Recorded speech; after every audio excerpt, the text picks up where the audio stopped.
ஆண்டவராக இயேசு கிறிஸ்து நாமத்திலே நான் உங்களை வாழ்த்துகிறேன். அதிகாலை வேளையிலே கர்த்தரை தேடுகிற இந்த வேளையிலே கர்த்தருடைய சமூகத்திலே நாம் தியானிக்க இருக்கிற வேத வார்த்தை மிக அருமையான ஒரு தேவ வசனம். அப்போஸ்தலனாகிய பவுல் கொரிந்தியருக்கு நிருபம் முதல் நிருபத்திலே 1ஆம் அதிகாரத்தில் 31வது வசனம் இப்படியே சொல்கிறது, இயேசு கிறிஸ்துவே தேவனால் நமக்கு ஞானமும் நீதியும் பரிசுத்தமும் மீட்பருமாய் இருக்கிறார். நமக்கு ஞானம் இயேசு கிறிஸ்து தான். நமக்கு நம்முடைய வாழ்க்கையிலே பாருங்கள், நம்முடைய நீதி இயேசு கிறிஸ்து தான். நம்முடைய பரிசுத்தம் அதுவும் இயேசு கிறிஸ்து தான். நம்முடைய மீட்பு அதான் இயேசு கிறிஸ்து தான். ஸோ இயேசு கிறிஸ்து தான் எல்லாமா இருக்கிறார் என்பதை இந்த காலை வேளையில் உணர வேண்டும்.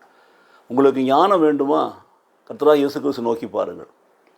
சம்பூர்ணமாய் கொடுக்கிறவர், பரிபூர்ணமாய் கொடுக்கிறவர்.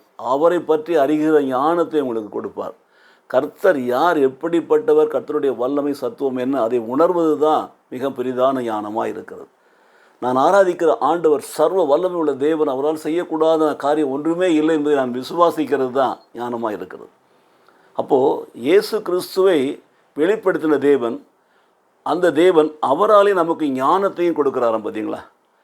ஞானம் என்பது கடவுளுடைய வல்லமை அறிந்த பிற்பாடு, கடவுளுடைய பரிசுத்தை அறிந்த பிற்பாடு அவருக்கேற்ற பரிசுத்தத்திலே வாழ்கிறது தான், உண்மையும் உத்தமமாய் நடக்கிறது தான், அவருக்கு பிரியமான காரியங்களை செய்கிறதா என்பதை நாம் மறந்துவிடவே கூடாது.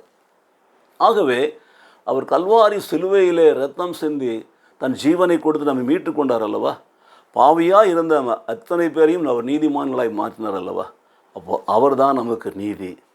அவரே தான் நீதியாக இருக்கிறார்.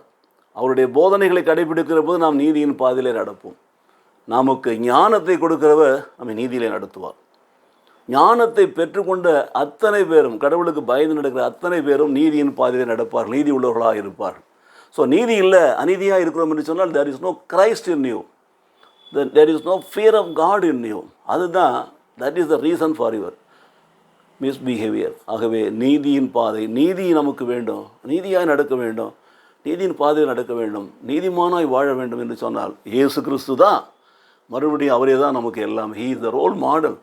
He is the God who gives us justified life, righteous life. மூன்றாவது நீங்கள் பாருங்கள், அந்த தேவன் தான் நமக்கு பரிசுத்தராக இருக்கிறார். பரிசுத்தம் அவர் தான். ஏன்? நம்முடைய பாவங்களை எல்லாம் சிலுவையில் சுமந்து தீர்த்தார். அக்கிரமங்களை, அநியாயங்களை எல்லாம் சிலுவையில் சுமந்து தீர்த்து நம்மை பரிசுத்தமாக்குகிறார். நாம் செய்த பாவங்களுக்காக நாம் பெற்றுக்கொள்ள வேண்டிய தண்டனையிலிருந்து நம்ம விடுதலையாக்கி தண்டனை தன்மையை ஏற்றுக்கொண்டார். இலவசமாய் நம்மை கிருபையினாலே ரட்சித்து கொள்கிறார், நீதிமானாய் மாற்றுகிறார்.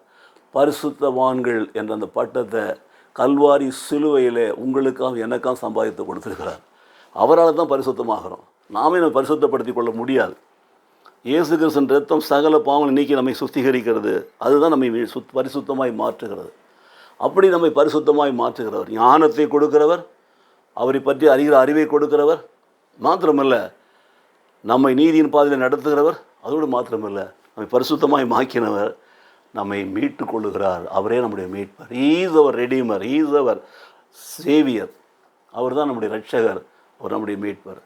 அப்போது மீட்பையும் கொடுக்குறார் பாருங்கள். ஸோ பாவியாக இருக்கிற ஒரு மனுஷனை, ஆண்டவரை அறியாத ஒரு மனுஷனை ஆண்டவர் தெரிந்து கொள்கிறார். ஆண்டவரை அறிகிற ஞானத்தை கொடுக்கிறார். அவனை நீதிமானாய் மாற்றுகிறார், நீதியின் பாதையில் நடத்துகிறார். அவனுக்குள் பரிசுத்தத்தை கொடுக்கிறார், பரிசுத்தமானாய் நியமிக்கிறார். அதோடு மாத்திரமாமல் அவனை மீட்டு கொள்ளுகிறார், தன்னுடைய மகனாக, தன்னுடைய மகளாக, தன்னுடைய பிள்ளையாக. ஆகவே மீட்பர் ஞானத்தை கொடுத்து, நீதியை கொடுத்து, பரிசுத்தை கொடுத்து, மீட்பருமாய் நம்மை மீட்டு கொள்ளுகிற அந்த நல்ல தேவனை நோக்கி பார்ப்போமா?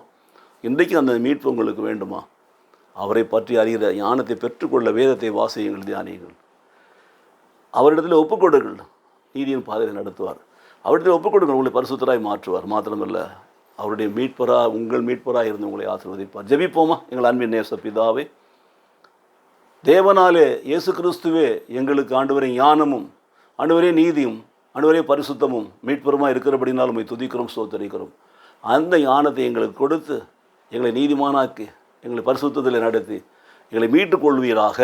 இயேசு கிறிஸ்து நாமத்திலே பிதாவே, ஆமேன், ஆமேன்.